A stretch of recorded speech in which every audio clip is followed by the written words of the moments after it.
Smartphone ওয়ার্ল্ডের প্রত্যেকটা price সেগমেন্টে এত পরিমাণে কম্পিটিশান যে একটা চাইতে আরেকটাকে বেটার মনে হয়। সেই কম্পিটিশানে যোগ দিচ্ছে আরও একটি নতুন ফোন, এটি হচ্ছে ইনফিনিক্স নোট 7। এবং এই ফোনটি আমরা সচরাচর মেইন স্ট্রিমের যে কোম্পানিগুলোর নাম শুনি, যে ফোনগুলো বা মডেলগুলোর নাম শুনি, সেগুলোর সাথে কম্পিট করার মতো কিছু স্পেসিফিকেশান নিয়ে এসছে। পাশাপাশি এমন কিছু স্পেসিফিকেশান আছে যেগুলো আবার পছন্দ হয়নি, মানে একটু ডিসঅ্যাপয়েন্টিং বা হতাশ করার মতো। সো গত এক সপ্তাহ ইউজ করার পরে এই ফোনটি আমার কাছে কেমন লেগেছে সেই বিষয়টি নিয়ে আজকে বিস্তারিত আলোচনা করব। তার আগে বলে নিচ্ছি, আপনি যদি আমার চ্যানেলে নতুন হয়ে থাকেন তাহলে please hit the subscribe button, আর যদি অলরেডি সাবস্ক্রাইব করে থাকেন থ্যাংক ইউ সো মাচ।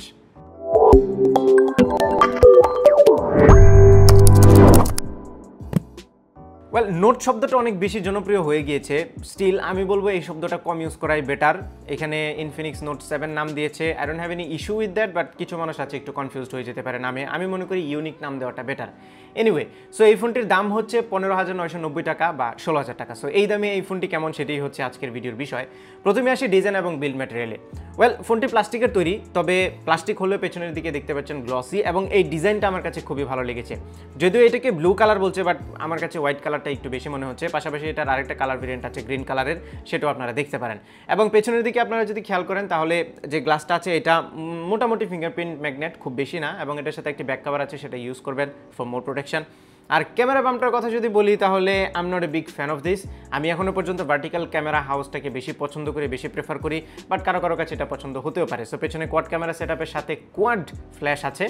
আর এই ফোনটির আরেকটা ইন্টারেস্টিং ব্যাপার হচ্ছে এটা সাইড মাউন্টেড ফিঙ্গারপ্রিন্ট স্ক্যানার। এই বাজেটে কিন্তু আর কোনো ফোনে আমি এখন পর্যন্ত দেখিনি সাইড মাউন্টেড ফিঙ্গারপ্রিন্ট স্ক্যানারটা, যেটা খুবই অ্যাপ্রিসিয়েট করার মতো। এখানে ভলিউম বাটন আছে ডান পাশে, নিচের দিকে আছে 3.5mm অডিও জ্যাক, একটি মাইক্রোফোন, এবং খুবই ডিসঅ্যাপয়েন্টিং মাইক্রো ইউএসবি পোর্ট আর একটি বটম ফেসিং স্পিকার। উপরের দিকে কোনো কিছুই নেই। বাম পাশে আছে একটি সিম কার্ড ট্রে, যেটাতে দুইটা ন্যানো সিম কার্ডের সাথে আপনারা একটা ডেডিকেটেড মেমোরি কার্ড ইউজ করতে পারবেন। এছাড়াও ফোনটির ডান পাশে উপরের দিকে একটি নোটিফিকেশন এলইডি আছে, যেটাও অ্যাপ্রিসিয়েট করার মতো।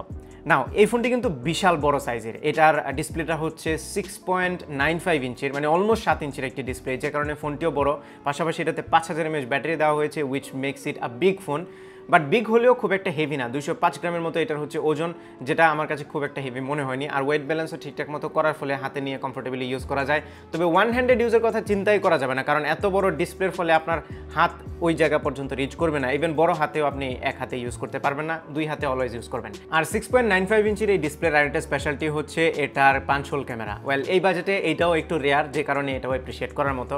তবে ডিসপ্লের যে বিষয়টা অ্যাপ্রিসিয়েট করার মতো না, মানে যে বিষয়টা হতাশ করেছে, সেটা হচ্ছে এটা রেজুলেশন। সো এই ডিসপ্লেটিতে HD+ রেজুলেশন ইউজ করা হয়েছে, যার ফলে আপনারা ইউটিউবে ভিডিও দেখতে পারবেন অনলি 720 পিক্সেলে, এর উপরে দেখতে পারবেন না, উইচ ইজ রিয়েলি ডিসঅ্যাপয়েন্টিং। এছাড়াও ডিসপ্লের সাইজটা যেহেতু বড় এবং ডিসপ্লের পিক্সেল পার ইঞ্চ বা PPIটা একটু কম হওয়ার ফলে ডিসপ্লের শার্পনেসের ঘাটতিটা একদম নজরে আসে। যেহেতু বড় সাইজের ডিসপ্লে, মানে আর একটু ছোটো যদি হতো তারপরেও শার্পনেসের ঘাটতিটা আর একটু কম মনে হতো, আমার কাছে এখন একটু বেশি মনে হয়েছে। এর বাইরে এই ডিসপ্লের কালারগুলো আমার কাছে ঠিক লেগেছে, যদিও আর একটু পাঞ্চি হলে ভালো লাগতো, বাট স্টিল এখনও মানে কালারটা একটু ন্যাচারাল লেগেছে আমার কাছে, এই জিনিসটা ভালো লেগেছে।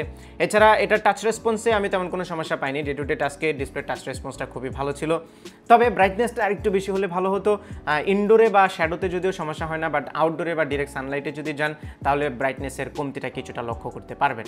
সফটওয়্যার সেকশনে এটাতে ইনফিনিক্সের XOS ইউজ করা হয়েছে, যেটা অ্যান্ড্রয়েড 10 এর উপর বেস করে তৈরি করা, এবং UI আমি আগেও এক্সপিরিয়েন্স করেছি, আমার কাছে কোনো সমস্যা মনে হয়নি। শুধুমাত্র কিছু ব্লোটওয়্যার আছে এবং উপরের দিকে অ্যাড আছে একটা, মানে মেনু বারে গেলে পরে, আর কিছু কিছু জায়গায় খুবই অল্প পরিমাণে অ্যাড আসে। এটা ছাড়া বাকি সব কিছু আমার কাছে ওকে লেগেছে। কিছু ফিচার আছে ভালো, ফর এক্সাম্পল ডান পাশে একটি বার আছে, যেখানে বেশ কিছু অ্যাপ আপনি পিন করে রাখতে পারবেন, কমনলি ইউজড অ্যাপগুলো, এবং এটাতে অ্যান্ড্রয়েড 10 এর যত সুবিধা সবগুলো তো পাবেনই। সো সব মিলিয়ে আমার কাছে UI মনে হয়েছে ওকে। এবার চলে এসে পারফরমেন্সে। এই ফোনটাতে 4GB র্যাম এবং 128GB ইন্টারনাল স্টোরেজ ইউজ করা হয়েছে, which is really good for the price. পাশাপাশি এটাতে যে প্রসেসর ইউজ করা হয়েছে সেটি হচ্ছে MediaTek Helio G70, যেটা 12 ন্যানোমিটার থ্রেডে বিল্ড করা একটি অক্টা-কোর চিপ। এবং আমরা জানি MediaTek Helio G80 খুবই ফেমাস একটি প্রসেসর, সেটা থেকে G70 কিন্তু স্লাইটলি ডাউনগ্রেডেড, মানে খুব মেজর ডিফারেন্স বা মার্জিনাল কোনো ডিফারেন্স কিন্তু নেই বোথ CPU এবং GPU পারফরমেন্সের বেলায়। সো আমি বলবো এটা থেকে যে গেমিং পারফরমেন্স পেয়েছি সেটা খুবই ভালো ছিল। স্পেশালি আমি যখন PUBG খেলতে গিয়েছি তখন এটাতে বাই ডিফল্ট সাজেস্ট করে হচ্ছে ব্যালেন্স গ্রাফিক্স এবং মিডিয়াম ফ্রেম রেট। এই সেটিংয়ে খেলতে গেলে কোনো সমস্যা হয় না, বাট বাট আপনারা এটাকে একটু ক্র্যাঙ্ক আপ করতে পারেন, লাইক আপনারা এইচডি গ্রাফিক্স এবং হাই ফ্রেম রেটে খেলতে পারবেন। সেটাতে আমি দেখলাম অকেশনাল ফ্রেম ড্রপ ছাড়াও মেজর কোনো ইস্যু পাইনি। সো আমি বলবো গ্রাফিক্স সেটিংসটা আপনার মন মতো যদি একটু টুইক করে নেন তাহলে এটা থেকে রিজনেবল গেমিং পারফরমেন্স আপনারা পাবেন। এবং G70 কিন্তু একটা প্রুভেন চিপসেট, মানে প্রুভেন একটা প্রসেসর যেটা গেমিং পারফরমেন্সে খুবই ভালো করে। পাবজির পাশাপাশি এটাতে আমি কল অফ ডিউটি মোবাইল খেলেছি, সেটা একটা অপটিমাইজড গেম হওয়ার কারণে এই প্রসেসর খুব ভালোভাবে হ্যান্ডেল করতে পারছিল। সো ওভারঅল গেমিং পারফরমেন্স নিয়ে আমি স্যাটিসফাইড। তবে গেমিংয়ের সময় যে বিষয়টা আমি সবচেয়ে বেশি এনজয় করেছি সেটা হচ্ছে এর ডুয়েল স্টেরিও স্পিকার। ওয়েল এই বাজেটে অন্যান্য ফোনগুলো আমার মনে হয় এই বিষয়টা চিন্তাই করে না যে এই বাজেটের একটা ফোনে ডুয়েল স্টেরিও স্পিকার দেওয়া, এবং গেমিংয়ের সময় স্পেশালি এই স্পিকারগুলো খুবই কাজে আসে। কারণ আমরা যখন ফোন এইভাবে ধরি বেশিরভাগ সময় বটম ফেসিং স্পিকারগুলো আমাদের হাতের তালুতে লেগে কিন্তু ব্লক হয়ে যায়, যে কারণে এটার আরেকটা স্পিকার মানে এয়ারপিসটা কিন্তু স্পিকার হিসেবে কাজ করে। তখন যে সাউন্ডটা পাওয়া যায় সেটাতে একটা সারাউন্ডিং ফিলিং পাওয়া যায়, যে কারণে গেমিংয়ের এক্সপিরিয়েন্সটা একদম নেক্সট লেভেলে চলে যায়, যেটা এই ফোনের আমার মনে হয় যারা গেমিং করবে তাদের জন্য খুবই অ্যাপ্রিসিয়েট করার মতো একটি ফিচার। আর যদি হিটিং ইস্যুর কথা বলি তাহলে আমি বেশ লম্বা সময় গেম খেলেছি, অলমোস্ট 2টার মতো পাবজি ম্যাচ আমি খেলতে গিয়ে তেমন কোনো হিটিং মানে মেজর হিটিং ইস্যু পাইনি। একটু তো গরম হবে, ফোন পেছনের দিকে স্পেশালি একটু গরম হয়, বাট সেটা খুব মানে বলার মতো না যে থার্মাল থ্রটল হবে কিংবা খুব হাই কোনো টেম্পারেচার এটাতে ছিল না, যেটাও একটা পজিটিভ জিনিস। আর অনেকেই বেঞ্চমার্কের রেজাল্ট পছন্দ করেন, তাই আমি এটার আনটু বেঞ্চমার্কের রেজাল্টটা স্ক্রিনে দিয়ে দিচ্ছি। আর গেমিং পারফরমেন্স যেহেতু ভালো, সো বুঝতেই পারছেন ডে টু ডে পারফরমেন্সও কোনো ধরনের সমস্যা আমি পাইনি। এটাতে মাল্টিটাস্কিং খুব ইজিলি করা যাবে because 4GB RAM is enough. এবার আসি ক্যামেরায়। তো পেছনে 4টা ক্যামেরা আছে এই রাউন্ড সার্কেলের ক্যামেরা হাউসের মধ্যে, যেটা প্রাইমারিটা 48 মেগাপিক্সেল f1.8 অ্যাপাচারের, এরপরে 2 মেগাপিক্সেলের একটি ম্যাক্রো লেন্স আছে, আরেকটি 2 মেগাপিক্সেলের ডেপথ সেন্সর এবং আরেকটি 2 মেগাপিক্সেলের dedicated video lens, that is new, এবং 4টা ফ্ল্যাশ আছে এখানে। সো আমি বলবো ম্যাক্রো লেন্স এবং ডেডিকেটেড ভিডিও লেন্সটা যেটা, এই দুইটাকে মার্চ করে যদি একটা আলট্রা ওয়াইড শুটার দিয়ে দেওয়া হতো তাহলে খুব জমতো। এনিওয়ে, প্রাইমারি ক্যামেরার ছবির কোয়ালিটির কথা যদি বলি তাহলে আমি অনেকগুলো সিচুয়েশনে ছবি তুলেছি, তার চাইতে ডে লাইটে বা ভালো লাইটে যে ছবিগুলো এসছে সেগুলো আমার কাছে ডিসেন্ট মনে হয়েছে। সেটাতে ডিটেল এবং শার্পনেসটা পর্যাপ্ত পরিমাণে থাকে। আর এটাতে 48 মেগাপিক্সেলের ক্যামেরা যেহেতু পিক্সেল বিনিং করে তারপরে ছবি তোলে, যদি সরাসরি 48 মেগাপিক্সেলের ছবি তোলা হয় তাহলে শার্পনেসটা আরেকটু বেটার থাকে, ডিটেলটা একটু বেটার থাকে। বাট পিক্সেল বিন হয়ে যে ছবিগুলো আসে সেগুলোর কোয়ালিটি আমার কাছে ভালো লেগেছে, কালারগুলো অলমোস্ট অ্যাকুরেট ছিল। ডাইনামিক রেঞ্জটা আরেকটু ইমপ্রুভ করা যেত। দেন এগেন এই বাজেটের ফোন থেকে আসলে ছবির কোয়ালিটি যেরকম এক্সপেক্ট করা উচিত আমি বলবো প্রপার লাইটে সেরকম ছবি পাচ্ছিলাম। লো লাইটের কথা যদি বলি তাহলে অ্যাজ এক্সপেক্টেড এই দামের ফোন থেকে যেরকম আশা করা উচিত সেরকমই পাচ্ছিলাম। তবে এটাতে যে লো লাইটের মোড আছে সেটাতে গেলে আবার ছবিগুলো কেন যেন একটু বেশি ব্রাইট হচ্ছিল, কালারগুলো আর একটু বেশি পাঞ্চি হচ্ছিল, যেটা দেখতে ভালো লাগে বাট ছবিতে ডিটেল থাকে না একদমই, এবং মাঝে মধ্যে একটু নয়েজও ইন্ট্রোডিউস করে, বাট দেখতে ভালো লাগে ছবিগুলো, উইচ ইজ ফাইন। আর এটার পেছনে যে ডেপথ সেন্সর আছে সেটা দিয়ে তোলা পোর্ট্রেট শটগুলোর এজ ডিরেকশন নিয়ার অ্যাকুরেট ছিল, এবং এটার যে ব্যাকগ্রাউন্ড ব্লারিনেসটা বা বোকে ইফেক্টটা সেটা কন্ট্রোল করা যায় F1 থেকে শুরু করে F16 পর্যন্ত।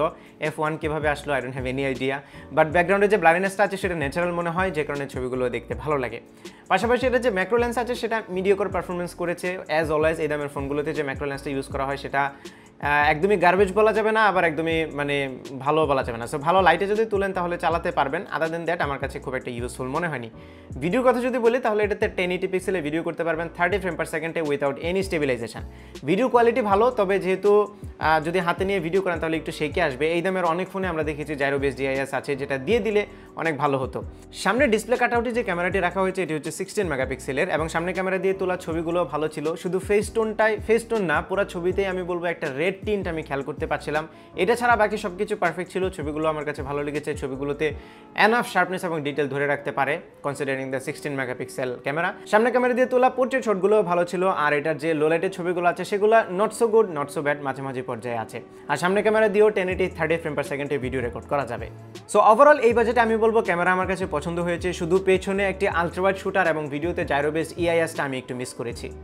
এবার আসি ব্যাটারিতে। সো এটাতে 5000 mAh ব্যাটারি ইউজ করা হয়েছে, উইচ ইজ হিউজ, এবং এই ফোনটির ব্যাটারি ব্যাকআপও খুবই ভালো ছিল। আমি 1.5 দিন থেকে 2 দিনের মতো ব্যাটারি ব্যাকআপ পাচ্ছিলাম উইদাউট এনি ইস্যু। একটু হেভি ইউজ যদি করেন তারপরেও 1 দিনের বেশি ব্যাটারি ব্যাকআপ পেয়ে যাবেন। আর আরেকটা মজার বিষয় হচ্ছে এটাতে 18 ওয়াটের একটি ফাস্ট চার্জার ইনক্লুড করা আছে বক্সে, যেটা দিয়ে এই ফোনটি ফুল চার্জ করতে 2.5 ঘন্টা থেকে কিছুটা সময় বেশি লাগে, যেটাও আমি বলবো যে এই বাজেটে মোটামুটি ফাস্ট, এবং যেহেতু বড় ব্যাটারি সো টাইমটা একটু বেশিই লাগবে। আমি বলবো ব্যাটারি ব্যাকআপ নিয়েও আমি পুরোপুরি সন্তুষ্ট। সো ওভারঅল আমি বলবো ফোনটি আমার কাছে ভালোই লেগেছে। তবে আবারও সবগুলো ফোনেরই কিছু ভালো দিক থাকে, কিছু খারাপ দিক থাকে, আমরা এগুলো একটু আলোচনা করে নিই। সো প্রথমে আসি যেই জিনিসগুলো এই ফোনটা ইমপ্রুভ করতে পারতো বা যেই জিনিসগুলো একটু হতাশাজনক। প্রথম হচ্ছে এটার মাইক্রো ইউএসবি পোর্ট। আসলে এই সময় এসে মাইক্রো ইউএসবি পোর্টটা একদমই মানানসই না, এখানে একটা টাইপ সি দেওয়াটা একদম জরুরি ছিল। সেকেন্ড হচ্ছে এটা রেজুলেশন, ডিসপ্লে রেজুলেশন, এটা 720p মানে এইচডি প্লাস রেজুলেশন। এখানে যদি ফুল এইচডি দেওয়া হতো তাহলে মার্কেটে এই বাজেটে থাকা অন্যান্য অনেকগুলো ফোনকে একদম নিমিশেই তুড়ি দিয়ে উড়িয়ে দিত, কারণ এই ফোনের ক্যামেরা পারফরমেন্স দুটোই কিন্তু দুর্দান্ত। সো আমি বলবো এই জিনিসটা লেকিং ছিল, এই জিনিসটা হলে এই ফোনটি লাইক একদমই পারফেক্ট হয়ে যেত। সো এখন বলবো কি কি ভালো জিনিস আছে, যেই জিনিসগুলো অন্যান্য ফোনগুলো চিন্তাও করে না এই বাজেটে। ফর এক্সাম্পল এটা side mounted fingerprint scanner, I M A fan of it, এবং এটা ডুয়েল স্টেরিও স্পিকার যেটা দুর্দান্ত, খুবই ভালো লেগেছে আমার কাছে। পাশাপাশি এটা ডিজাইন ভালো লেগেছে, ডিসপ্লে সাইজটা বড়, যদি মাল্টিমিডিয়া এক্সপিরিয়েন্স করতে চান তাহলে খুবই ভালোভাবে এনজয় করবেন। এটার যে পাঞ্চল ক্যামেরা আছে এটা ভালো ছিল, এবং এর বাইরে এই ফোনটির পারফরমেন্স ক্যামেরা দুটোই ছিল ডিসেন্ট এই বাজেটে। সো আমি বলবো যে যেই বিষয়গুলো বললাম খারাপ, সেগুলো যদি আপনার কাছে মনে হয় যে না খুব বিগ ডিল না, তাহলে এই ফোনটি আমি বলবো রিকমেন্ড করার মতো। বাকি ডিসিশনটা আপনারাই নেবেন, যেহেতু আপনার নিজের পকেটের টাকা আপনি খরচ করবেন। সো ভিডিওটা আবার দেখুন, কোন জিনিসগুলো ভালো বলেছি, কোন জিনিসগুলো খারাপ বলেছি, সেগুলো একটা মিক্স অ্যান্ড ম্যাচ করে ডু ইট। বাট আমি যদি আমার কনক্লুশন বলি, তাহলে মার্কেটে এই বাজেটে আমরা যে সচরাচর ফোনগুলো দেখে থাকি সেইগুলোর সাথে হার্ডলি কম্পিট করার মতো একটি ডিভাইস হচ্ছে Infinix note 7 considering the price. So এই ছিল আমাদের আজকের ভিডিও। আশা করি ভিডিওটি আপনাদের ভালো লেগেছে। যদি ভালো লেগে থাকে তাহলে ভিডিওতে একটা লাইক দিবেন, কমেন্ট করে জানাবেন কেমন লাগলো, আপনার ফ্রেন্ডদের সাথে শেয়ার করতে একদমই ভুলবেন না, আর আমার চ্যানেলে সাবস্ক্রাইব তো মাস্ট। দেখা হবে পরবর্তী ভিডিওতে। Till then take care, tata.